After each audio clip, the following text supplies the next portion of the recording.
যুবক বলা রহমতের নবী, এই পৃথিবীর কোন মানুষ জানে না আমি যে কত বড় পাপী।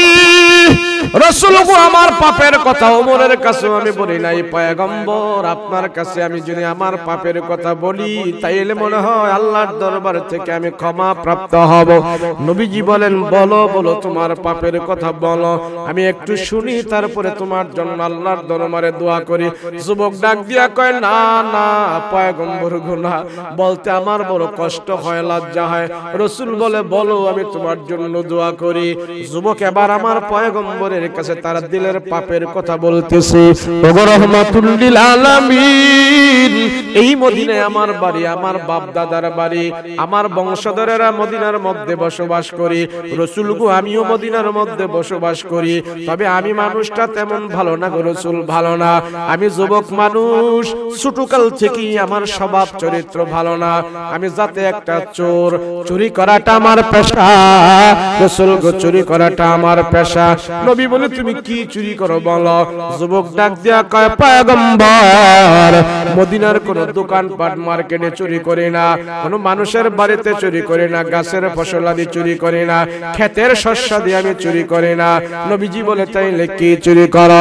যুবক ডাক দিয়া কয় পয়গম্বর, ওই যে মদিনার গুরুস্থান দেখতেছেন, ওই গুরুস্থানের ভিতর থেকে যত নতুন নতুন মাইয়িতকে দাফন করে রাখা হয়, দিনের বেলা মাইয়িতকে দাফন করে রাখা হয়। নবী গো আমি রাতের বেলা যায় কবরের ঢালপালাগুলো সরায়া, মাটিগুলো সরায়া, কবরের ভিতরে নেমে নেমে ওই মাইয়িতের নতুন নতুন কাফনের কাপড়গুলো চুরি করে নিয়ে আসি। আর সকাল বেলা বাজারের মধ্যে যায়া ওই কাফনের কাপড়গুলো বিক্রি করে যে টাকা পায়, ওই টাকা দিয়ে আমার সংসার আমি চালাই। রাসূল আমি একটা কাফন সুর। রাহমাতুল লিল আলামিন বলে যুবকরা, যার যার কবর থেকে তুমি কাফনের কাপড় চুরি করলা তাদের তুমি মূল্য ফেরত দাও, তাদের ওয়ারিসদের থেকে ক্ষমা চায়া নাও, মূল্য ফেরত দাও, আল্লাহর কাছে তওবা করো, আল্লাহ তোমারে ক্ষমা করে দিবে। এবার যুবক ডাক দেয়া বলে পয়গম্বর, এতটুকু গুনাহ যদি করতাম আপনার কাছে আমি আসতাম না। কাফনের কাপড় চুরি করতে যায় মস্ত বড় একটা অন্যায় করেছি, অপরাধ করেছি গো নবীজি, সেই জন্য আপনার কাছে আমি আসলাম। আপনার ওমর আমাকে আপনার কাছে নিয়ে আসছি, সেই জন্য আপনার কাছে আমার মনের কথা খুলে বলবো। আমার নবী বলে বলো বলো কি গুনাহ করেছো, কি অপরাধ করেছো? ওই যুবক ডাক দিয়ে বলে রহমতের নবী,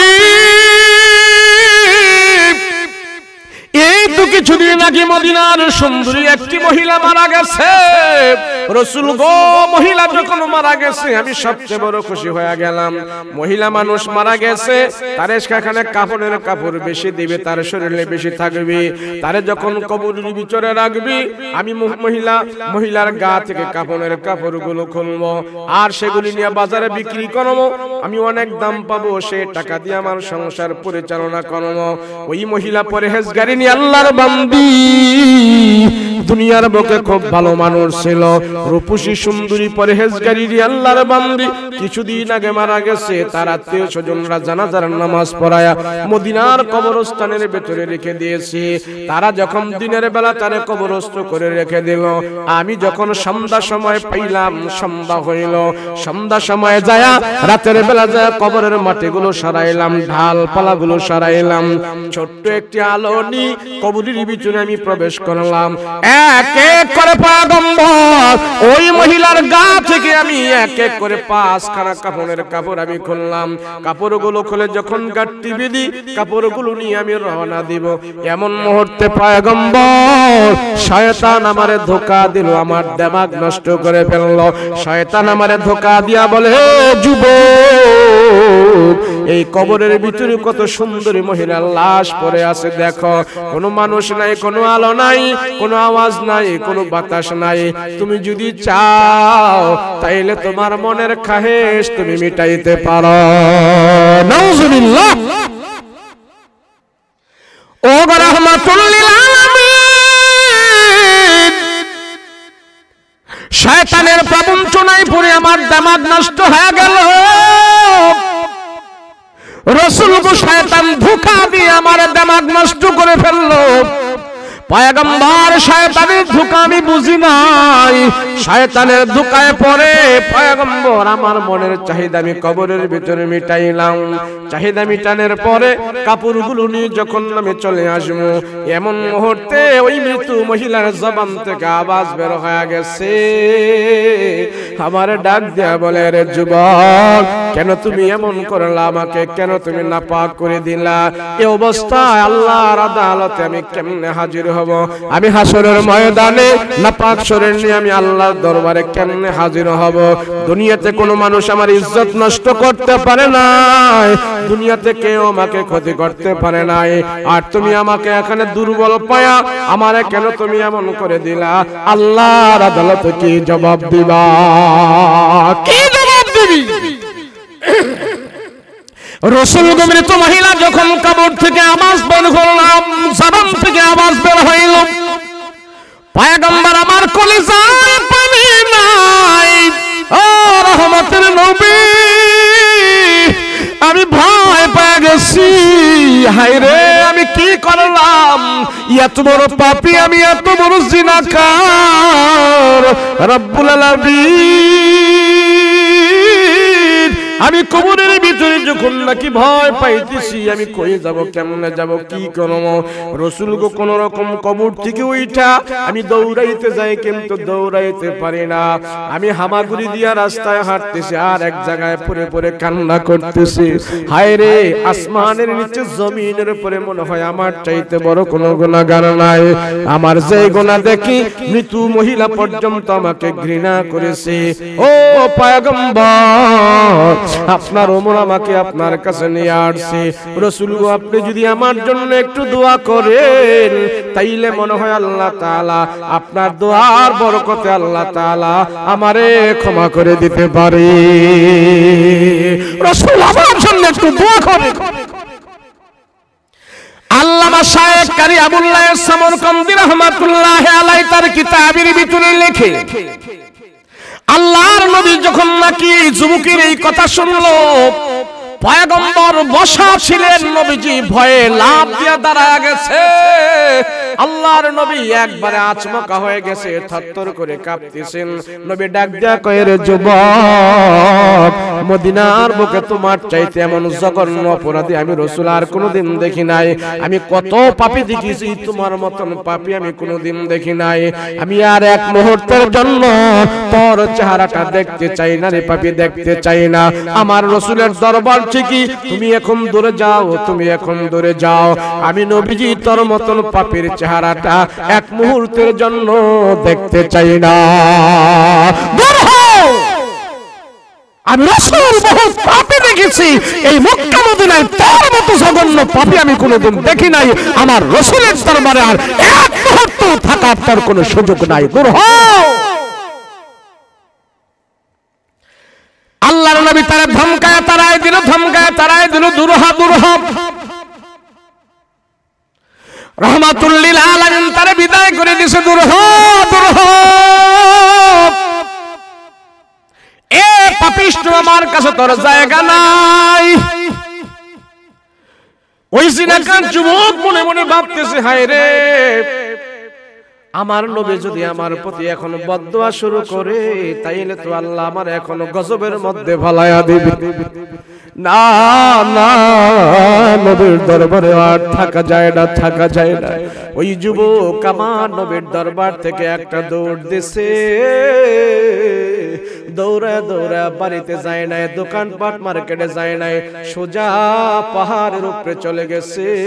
সেখানে যে কান্নাকাটি করতেছে, ওই পাহাড়ের উপরে ওইটা, সেখানে খাওয়া নাই, দাওয়া নাই, ঘুম নাই, নিদ্রা নাই, আরাম নাই, আয়াস নাই, গোসল নাই, শুধু কান্দে, শুধু কান্দে, শুধু কান্দে।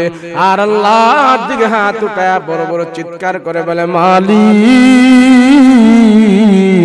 আমার পাপের কারণে তোমার নবী পর্যন্ত আমার বিদায় করে দিয়েছে, আমার যাওয়ার আর জায়গা নাই। ওই যাব গো খোদা, আমি কোথায় যাব? যাওয়ার তো আমার কোনো জায়গা নাই। আল্লাহ তুমি যদি আমারে ফিরায়া দাও, আমার জাহান্নাম ছাড়া কোনো উপায় নাই। কিন্তু তোমার কাছে আমি খাঁটি দিলি তওবা করেতেছি, তুমি যদি আমারে ক্ষমা করে দাও, জীবনে আর কোনোদিন আমার দ্বারা এমন কাজ হবে না। এইভাবে বিনাইয়া বিনাইয়া করিয়া ওই জিনাকার যুবক আল্লাহর দরবারে কান্নাকাটি করেছে। এক নয়, দুই নয়, তিন নয়, এক সপ্তাহ নয়, 2 সপ্তাহ নয়, গোটা 40 দিন এইভাবে আল্লাহর দরবারে পরে পরে কান্না করেছে। 41 দিনের মাথায় আল্লাহ জিবরাইল আমিনকে ডাক দিয়া কয়, জিবরাইল যাও আমার বন্ধুকে জানাই দিয়ে আসো, যেই জিনাকারের গুনাহ দেখে আমার নবী পর্যন্ত ভয়ে পায়া গেছে, তার কান্নার কারণে আমি আল্লাহ তাআলা তার গুনাহ ক্ষমা করে দিয়েছি। अल्लाह दिल देह जू तेरे इश्क के गर हो, दाइम रहमत के तेरे उस पे नजर हो। अल्लाह दिल देह जू तेरे इश्क के गर हो, दाइम रहमत के तेरे उस पे नजर हो। दिल देह के तेरे इश्क में हाल हो उसका, दिल देह के तेरे इश्क में हाल हो उसका, महशर का अगर शुरू हो तू बिना खबर हो, महशर का अगर शुरू हो तो बिना खबर हो। मादर तू जहाँ गैर खुदा यार नदारे, जो जियाद खुदा ही चद गुरकार नदारे। मायूस नहीं अहल ज़मी अपने खुदा से, तकदीर बदल जाती ही मुझ तरक दुआ से, तकदीर बदल जाती ही मुझ तरक दुआ से। नारे तकबीर, माया दया बेशी का জোরে বলতে হবে কার? এ মানুষ তোমারে যে বানাইলো আল্লাহরে তুমি চিনো না, মায়া তোমার আল্লাহ বেশি করে তুমি আল্লাহরে চিনো না। তুমি নেতা চিনলা, মা চিনলা, বাবা চিনলা, আলো অন্ধকার চিনলা, তুমি কিন্তু আল্লাহরে চিনলা না। আল্লাহ ডাক দেয়া কয়, বান্দা তোর জন্য আমার সবচেয়ে বেশি মায়া। আল্লাহ বলে তোর জন্য বান্দারে সবচেয়ে বেশি দয়া। এবার জিবরাইল আমিন আল্লাহর পক্ষ থেকে পয়গম্বরের কাছে চলে আসছে সংবাদ দেওয়ার জন্য। পয়গম্বর, আপনার উম্মতের ভিতরে যত পাপিষ্ঠ হবে, যত গুনাহগার হবে, তারা যদি খাঁটি দিলে আল্লাহর দরবারে আত্মসমর্পণ করে, তওবা করে, আপনার উম্মতের কারণে, আপনার কারণে আল্লাহ আপনার বড় পাপিষ্ঠ গুনাহগারকেও ক্ষমা দান করে দিবে। জিবরাইল আমিন এসে আমার রাসূলের কাছে সালাম দিলেন, আসসালাতু ওয়াসসালামু আলাইকা ইয়া রাসূলুল্লাহ। রাসূল গো, এই তো কিছুদিন আগে আপনার দরবারে একটা জিনাকার পাপিষ্ঠ ছিল। নবীজি গো, তার খবর আপনার কাছে আসেনি? নবী বলেন, ওই জিনাকার পাপিষ্টের খবর আমার কাছে নাই, আমি নবী তারে তাড়ায়া দিছি, আমার দরকার নাই, তারে আমি তাড়ায়া দিছি। সেদিন জিবরাইল আমিন আমার পয়গম্বরকে সেদিন 3টা প্রশ্ন করেছিলেন, ইয়া রাসূলুল্লাহ, কেন আপনি তারে তাড়ায়া দিবেন, কেন, কারণ কি? রাসূল গো, আপনাকে আমি 1 নাম্বার প্রশ্ন করতে চাই, আপনার উম্মতের হায়াত মওতের মালিক আপনি না আল্লাহ? রাসূল বলেন, না না, হায়াত মওতের মালিক আমি না, মালিক হলেন আল্লাহ। জিবরাইল আমিন আমার নবীকে 2 নাম্বার প্রশ্ন করলেন, রাসূল গো, আপনার উম্মতের রিজিকের মালিক আপনি না আল্লাহ? রাসূল বলেন, না না, উম্মতের রিজিকের মালিক আমি না, মালিক হলেন আল্লাহ। জিবরাইল আমিন আমার নবীকে 3 নাম্বার প্রশ্ন করলেন, রাসূল গো, আপনার উম্মতের গুনাহ খাতা ক্ষমা করার মালিক আপনি না আল্লাহ? জিবরাইল আমিন কয়, এই কথা বলার পর আমার নবী বলেন, না, আমার উম্মতের গুনাহ খাতা ক্ষমা করার মালিক আমি না, মালিক হলেন আল্লাহ। মালিক কে? জিবরাইল আমিন ডাক দিয়া বলে, রহমতের নবী, এই তো কিছুদিন আগে যেই জিনাকার যুবক আপনার দরবারে আসছে, রাসূল গো, তারে আপনি তাড়ায়া দিছেন, আপনার মালিক তারে তাড়া দেয় নাই, আল্লাহ তাড়া দেয় নাই, আপনার আল্লাহ জানাই দিয়েছে আপনার উম্মতের ভিতরে যত বড় গুনাহগার হবে আল্লাহর দরবারে যদি খাটে দিলে তওবা করতে পারি রাসূল গো আপনার উম্মতের কারণে আল্লাহ পাক আপনার দিকে তাকাইয়া আল্লাহর রহমতের দিকে আল্লাহ তাকাইয়া সবচেয়ে বড় পাপিষ্ঠ যদি হয় আল্লাহর দরবারে একনিষ্ঠ চিত্তে যদি সে তওবা করে আর ক্ষমা চায় আল্লাহ তার যত বড় গুনাহ হয় না কেন আল্লাহ তার গুনাহ ক্ষমা দান করে দিবে রাসূল আপনার সেই পাপিষ্ঠ যুবকের গুনাহ খাতা আল্লাহ ক্ষমা দান করে দিয়েছে মায়া দয়া বেশি আল্লাহ জোরে বলতে হবে কার এই আমার আর আপনার মতন যদি মেজাজ আল্লাহর হইতো তাহলে আমরা এত অপরাধ করার পরে কি জমিনে টিকে থাকতে পারতাম কথা বলেন পারতাম আরে পারতাম না মানুষ এমন মানুষ সে পশু পাখির চাইতে নিকৃষ্ট কাজ করে এই সমাজে কথা বলেন ঠিক কিনা সেই মানুষগুলো তো বুক ফুলিয়ে চলতেছে সেই মানুষগুলো তো আল্লাহর দরবারে একদিন না একদিন হাজির হবে তখন বোঝা যাবে সে কোন অবস্থায় থাকবে কথা বলেন ঠিক কিনা আজকে আমরা সমস্ত গুনাহ থেকে মুক্ত কথা বলুন ঠিক কিনা কোন গুনাহ করছেন এখানে বসে বলেন এখানে বসে কোন গুনাহ করছেন আমি এসেই সর্বপ্রথম দেখলাম যে কিছু লোক এখানে বসা আছে আমি তখন বললাম অনেকের কাছে আজকে যারা এখানে বসে আছে এরা হলেন অরিজিনাল শ্রোতা কথা কোন ঠিক কিনা অরিজিনাল শ্রোতা অরিজিনাল ওয়াজ শ্রবণকারী যারা আল্লাহর বিশেষ রহমত আল্লাহ যাদেরকে দান করছে তারা আজকে এখানে এই খোলা আকাশের নিচে সব গুনাহ থেকে মুক্ত হয়ে বসে আছে কথা বলুন ঠিক কিনা কি নাচানাচি কি ধুমধাম আমার দল জিতছে আমার দল জিতছে আছে না না তার দল জিতছে দলে তোরে কি দিছে দলে কি দিছে আমার দেশের কিছু 200 হাত লম্বা পতাকা বানাইছে কয়শো হাত লম্বা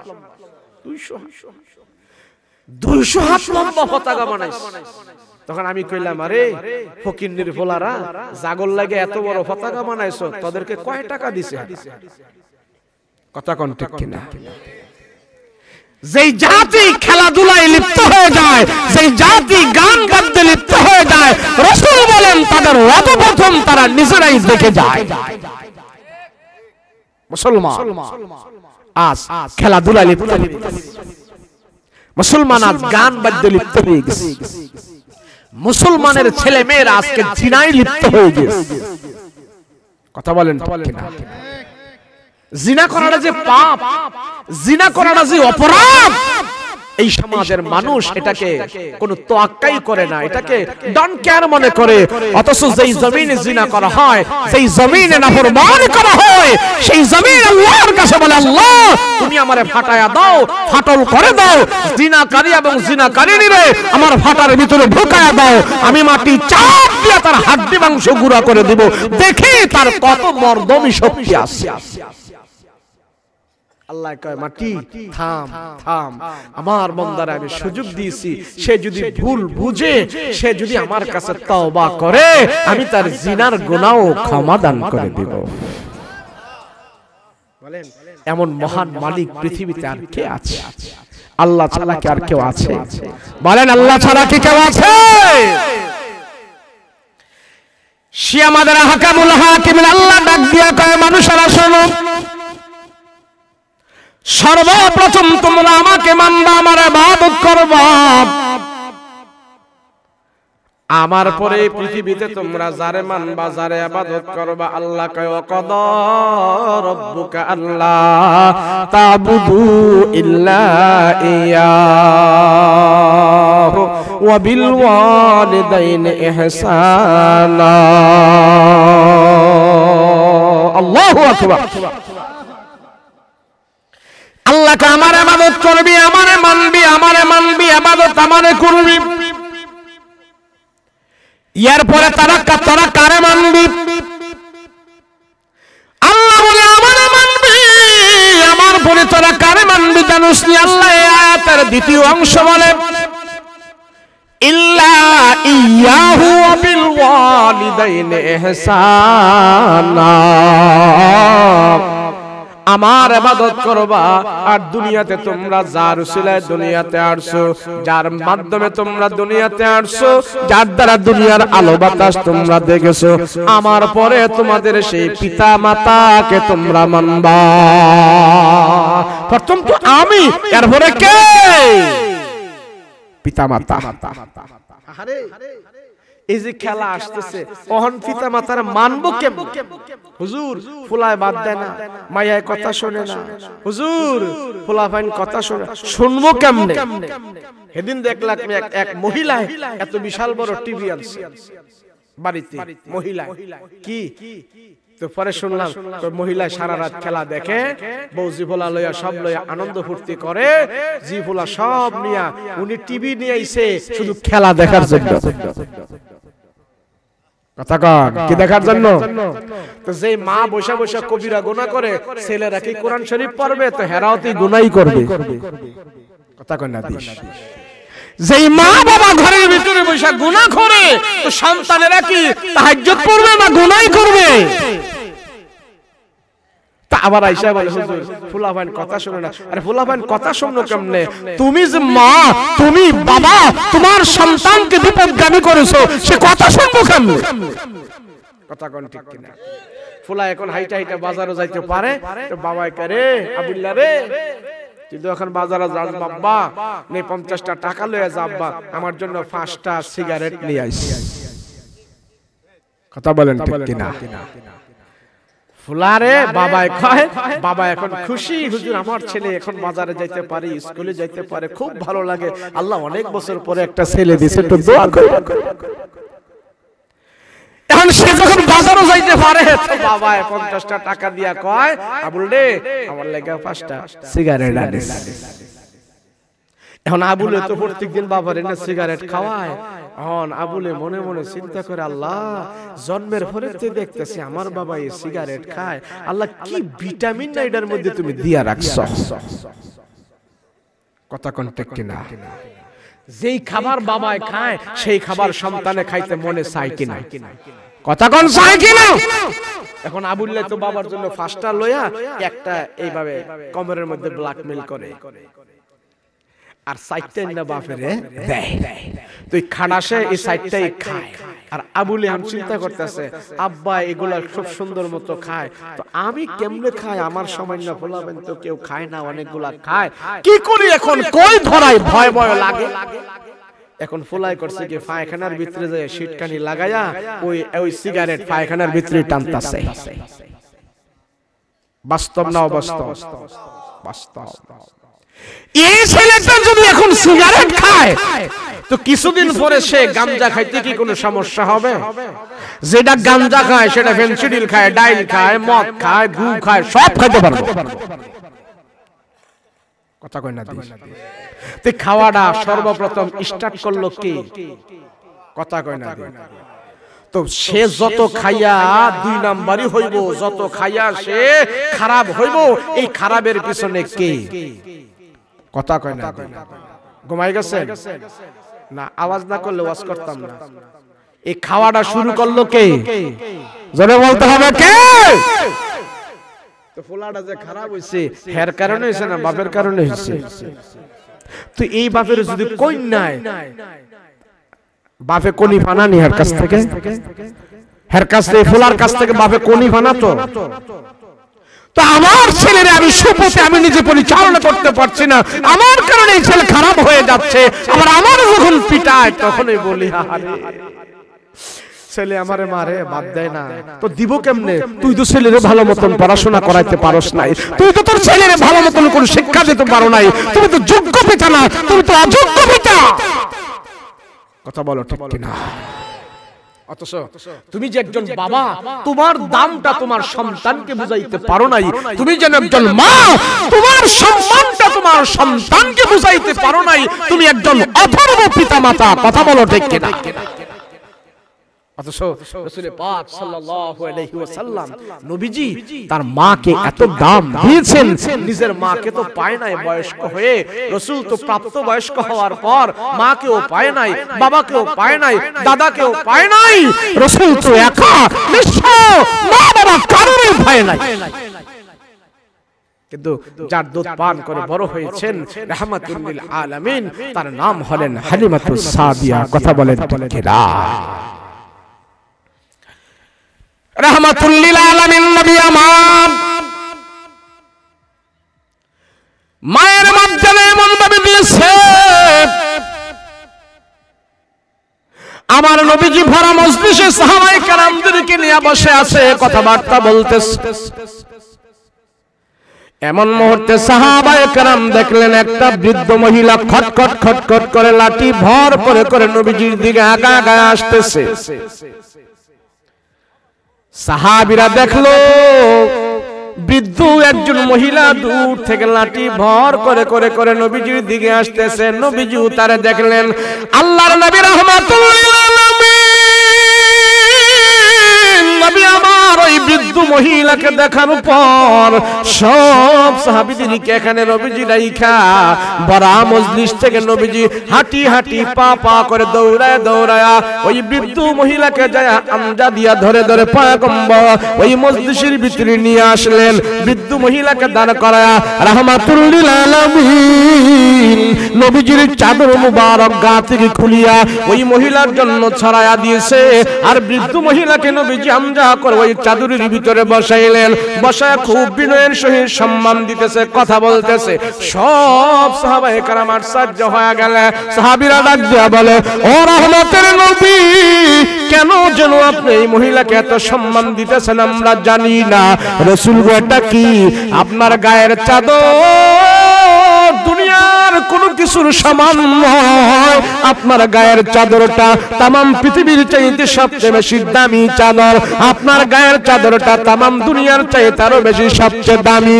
ওই দামি চাদরটা আপনি ওই মহিলার জন্য বিছায়া দিবেন, আর মহিলা আপনার চাদরের উপরে বসে ফেলল। এটা আমাদের থেকে কেমন জানি লাগে, আমরা তো চিনতে পারি না এটাকে। আমার নবী রাহমাতুল্লাহ ডাক দিয়া কয়, সাহাবীরা রে, আমার মাকে আমি পর্যাপ্ত পরিমাণ বয়স হওয়ার পর আমি দেখি নাই। এই মহিলাকে তোমরা কেউ চেনো, আবার কেউ চেনো না। তোমরা জানো না এই মহিলার দুধ পান করে আমি রাসূল বড় হয়েছি, যার দুধ পান করে আমি নবীজি জীবন ধারণ করেছি, যেই মহিলার দুধ পান করে আমাকে এতটুকু বড় করেছে, ওই মহিলার দুধের দাম আমি দিতে পারবো না। তোমরা তো চিনো না, উনি হইলেন তায়েফের বনু সাদ গোত্রের আমার দুধমা হালিমাতুস সাদিয়া।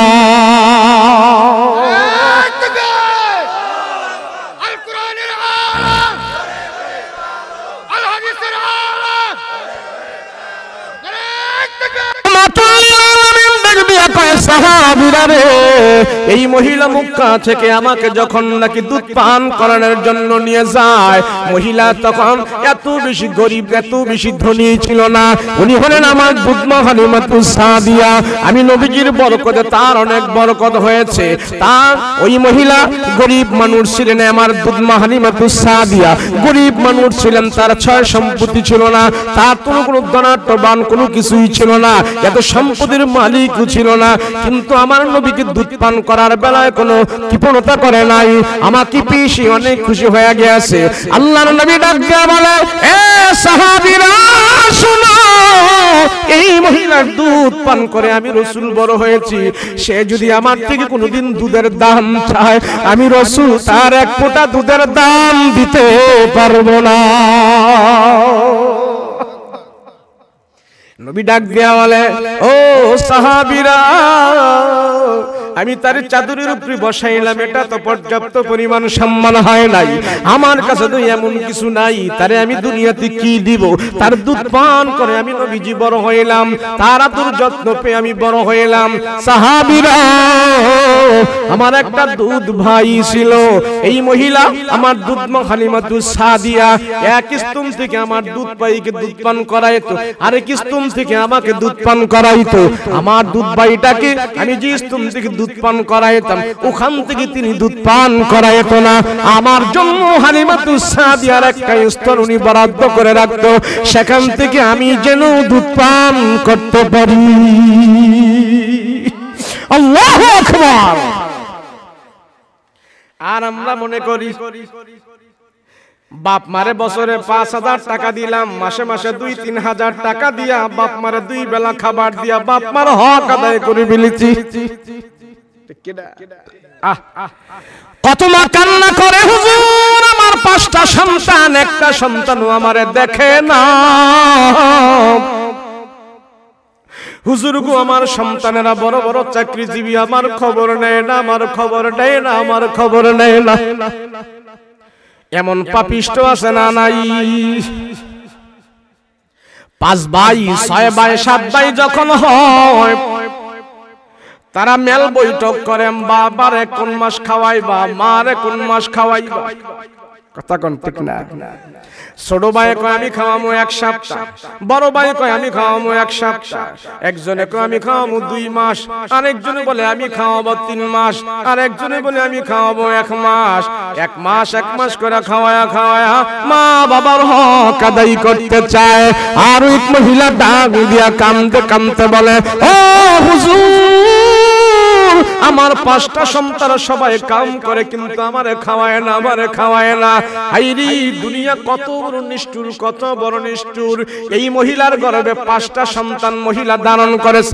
মা 5টা সন্তান এক পেটের ভিতরে ধারণ করতে পারে। তোমাদের সন্তান 5 ভাইকে মা এক পেটের ভিতরে রেখেছে। এক মায়ের পেটের ভিতরে তোমরা 5 ভাই পর্যায়ে কর্মে আসছো, কিন্তু আজকে 5টা ভাই একটা মার খাওন দাওন খাওয়াইতে পারো না। কিন্তু 5টা ভাইকে তো মা পেটের ভিতরে 10 মাস করে করে যখন নাকি পেটের ভিতরে নিয়েছে, খাবারের জন্য তোমরা অন্য কোথাও যাও নাই, মায়ের পেটের ভিতরেই তো তোমরা খাবার দাবার খেয়েছো। তোমাদের কি তোমার মা পেটের ভিতরে লালন পালন করেছে? পেটে নিয়ে তোমার মা বাবা তোমাকে ধারণ করেছে, তোমার মা তোমাকে পেটের ভিতরে নিয়ে রাখছে, তোমার মা তোমাকে পেটে নিয়ে শুয়ে আছিল, তোমার মা পেটে নিয়ে তোমাকে হাঁটা চলা করেছে। কিন্তু তোমাকে যেই মা পেটের ভিতরে রাখছে, কিন্তু সেই মাকে তোমরা 1 মাস খাওয়ায়া খাওয়ায়া বাবা মা বাবার হক আদায় করে ফেলেছি। না দোস্ত, না না, আল্লাহর রাসূল বলেন ওই মার তোমার গায়ের চামড়া দিয়া যদি মা বাবাকে তুমি লেপ্তশোক বানায়া দাও, মা বাবার হক আদায় হবে না।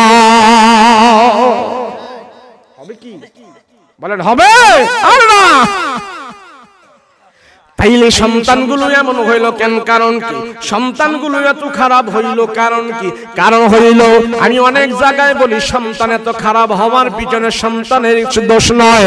এই সমাজের যুবকগুলো খারাপ হওয়ার পিছনে শুধু যুবকদেরই দোষ নয়, সেখানে মা বাবারও কিছু দোষ আছে। আছে না? মা বাবার দোষ কি? আমি বলি সব জায়গায় বলি, এটা একটা যুবকও খারাপ হওয়ার কোনো সুযোগ নাই। কথা বলেন ঠিক কিনা? যুবকগুলো খারাপ হয় 80% সেখানে দায়ী মা বাবা। কথা বলেন বিশ্বাস হয় না? বিশ্বাস হয় না? যুগ বিয়োগ সূত্র যাচাই করে দেখেন, যুবক খারাপ হওয়ার পিছনে মা বাবাই দায়ী। কথা বলেন ঠিক কিনা? মা বাবার কারণে সন্তান আল্লাহর ওলি হয়, মা বাবার কারণে সন্তান সন্ত্রাসী হয়। আমি কথাটা বলি, আমার ওয়াজ আমি শেষ করে দিব, আপনাদেরকে নিয়ে মুনাজাত করব। আপনারা বাইজিদ বুস্তামির নাম শুনেছেন? কোন কলেজে পড়ছে জানেন? জানেন? কোন মাদ্রাসায় পড়ছে জানেন? জানেন? উস্তাদের নাম কি জানেন? জানেন? বাইজিদ বুস্তামি কোন মাদ্রাসায় পড়ে নাই, কোন কলেজে পড়ে নাই, কোন ভার্সিটিতে পড়ে নাই, তার শিক্ষক কেউ নয়। বাইজিদ বুস্তামির ভার্সিটি, পাঠশালা, বিদ্যালয় হলো মায়ের স্থান, মায়ের ঘর, মায়ের কোল। আর বাইজিদ বুস্তামির উস্তাদ হলেন তার মা। কথা বলেন ঠিক কিনা? মা তারে আদব শিখাইছে, মা তারে ওযু শিখাইছে, মা তারে নামাজ শিখাইছে, মা তারে কোরআন শিখাইছে, মা তারে রাসূলের সুন্নাত শিখাইছে। এইভাবে মায়ের তালিম পেয়ে পেয়ে বাইজিদ বুস্তামি এত ভালো হয়েছে, সে মার সাথে সৎ আচরণ করেছে। এই আচরণ করার কারণে আল্লাহ তার জগৎ বিখ্যাত ওলি বানাইয়া দিয়েছে। কিন্তু আজকে আমার সন্তানকে আমি সৎ আচরণ শিখাইতে পারি না, আমার সন্তানকে আমি নামাজের তালিম দিতে পারি না। তার না পারার কারণ হইল আমি নিজেই তো জানি না। কথা কোন ঠিক কি না? অনেক মুরব্বি আছে ওযুর ফরজ কয়টা জানে না। কথা কোন ঠিক কি না? অনেক মুরব্বি আছে গোসলের ফরজ কয়টা সে জানে না।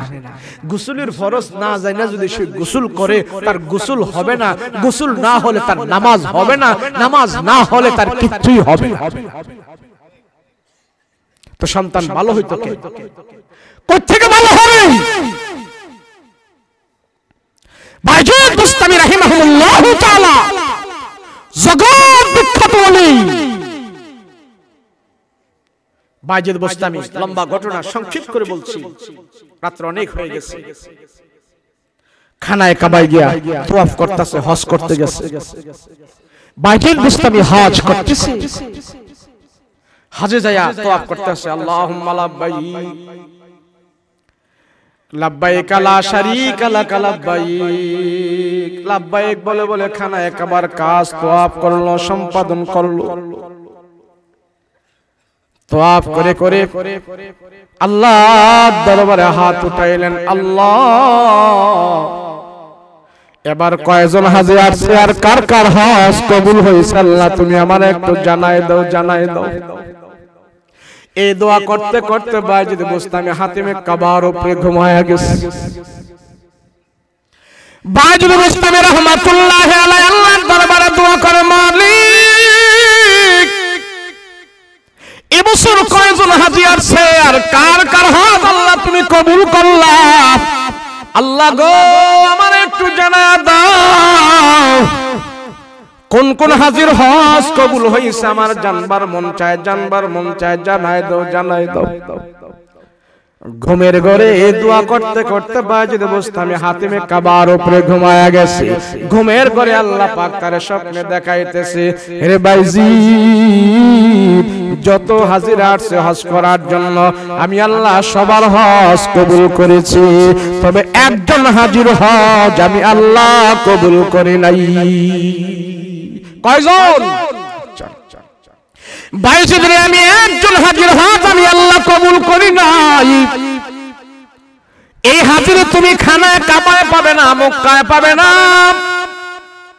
যার হজ আমি আল্লাহ কবুল করি নাই, ওই যে দেখো সাফা মারওয়া পাহাড়ে পরে পরে হাজিরা কান্না করতেছে, আমি তার হজ আমি আল্লাহ কবুল করি নাই। এবার বাইজিদ বুস্তামি ঘুম থেকে ওইটা একটা দৌড় দিছে সাফা মারওয়া পাহাড়ের দিকে। সেখানে যায় ঘোরাঘুরি করতেছে আর খোঁজাখুঁজি করতেছে, কে রে তুই কেমন হাজিরে তোর হজ আল্লাহ কবুল করে নাই, তুই কেমন হাজিরে তোর হজ আল্লাহ কবুল করে নাই। ঘুরতে ঘুরতে যায়, খুঁজতে খুঁজতে যায় একজন হাজিরে পাইলো, সে পাহাড়ের চূড়ার ভিতরে কান্নাকাটি করতেছে, হাউ মাউ করে চিল্লাচিল্লি করতেছে, কান্নাকাটি করতেছে। হাঁটি হাঁটি পা পা করে বাইজিদ বুস্তামি তার কাছে যা দাঁড়াইলো, তার মাথার উপরে হাত রাখলো, ঘাড় ঘোরায়া ওই হাজি ঘাড় ঘোরায়া দেখে জমানার সবচেয়ে বড় ওলি বাইজিদ বুস্তামি তার পেছনে দাঁড়ায়া রইল। এবার ঘাড় ঘোরায়া যখন দেখলেন বাইজিদ বুস্তামি তার পিছনে দাঁড়ানো, লোকটা ডাক দিয়ে বলে,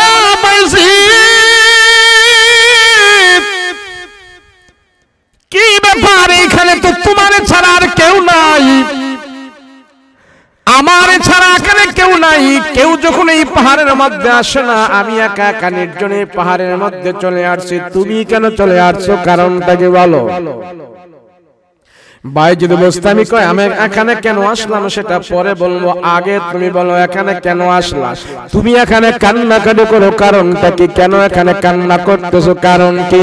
অনেক মানুষ খানায় কাবার গিলাপ ধরে ধরে কান্না করে, আর তুমি এখানে কেন কান্না করো?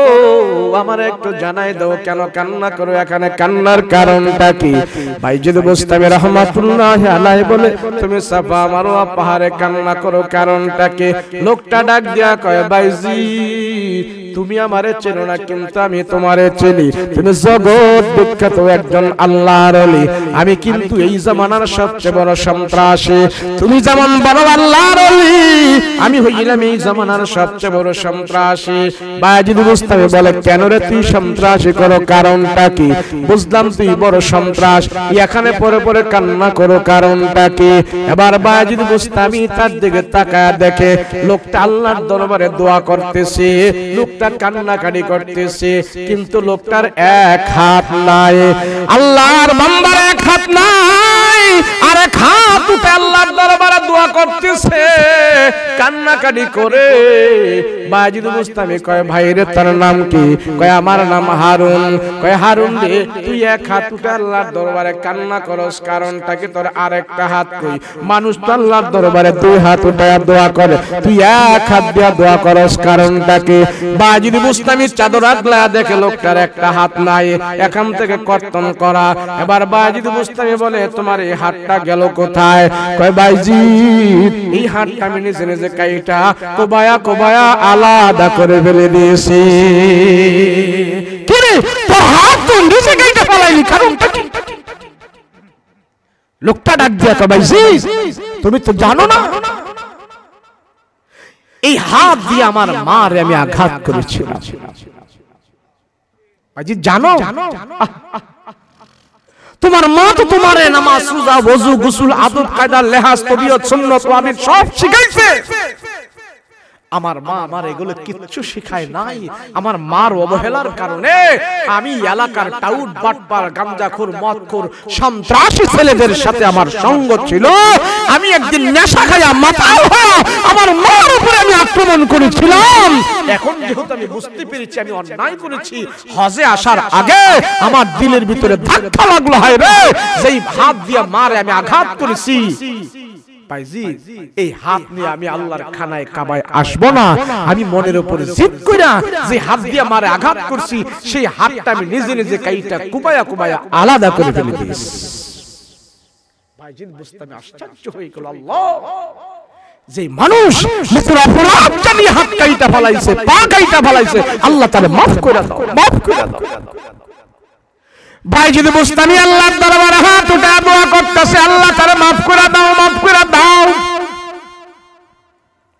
বাইজিদ বুস্তামিকে আল্লাহ ইলহামের মাধ্যমে জানায় দিল, সাবধান সাবধান, এই বেয়াদবের জন্য তুমি আমার কাছে দোয়া চাইবা না, আমি আল্লাহ তারে ক্ষমা করব না, ক্ষমা করব না, যতক্ষণ পর্যন্ত তার গর্ভধারিণী মা তারে ক্ষমা না করবে, আমি আল্লাহ তারে ক্ষমা করতে পারি না,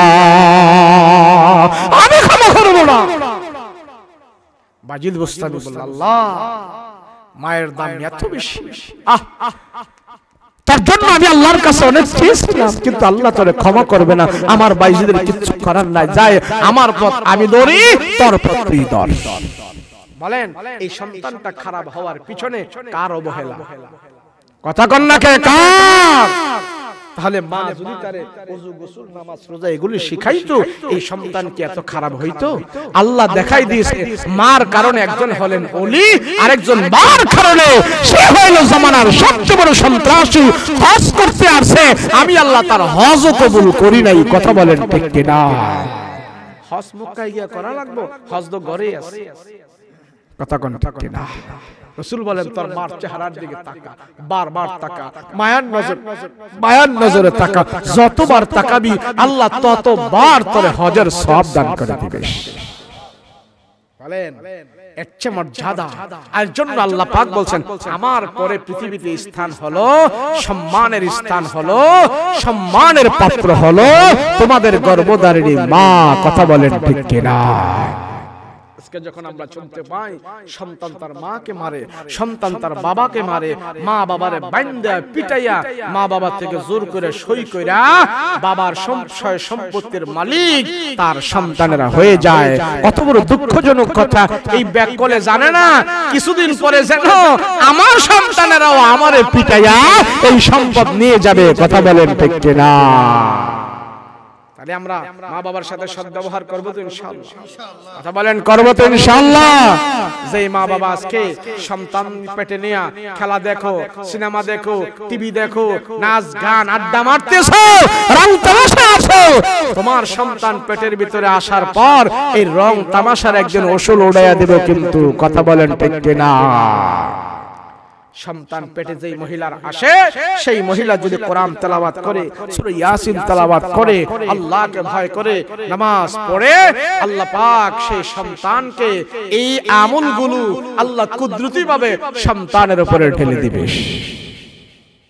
আর সেই মায়ের সন্তান কি হয়ে যাবে? ভালো হয়ে যাবে। আল্লাহ পাক আমাদেরকে সন্তানদেরকে ভালো হয়ে চলার, সন্তানদেরকে সুপথে পরিচালনা করার তৌফিক দান করেন। সকলে বলুন আল্লাহুম্মা আমিন।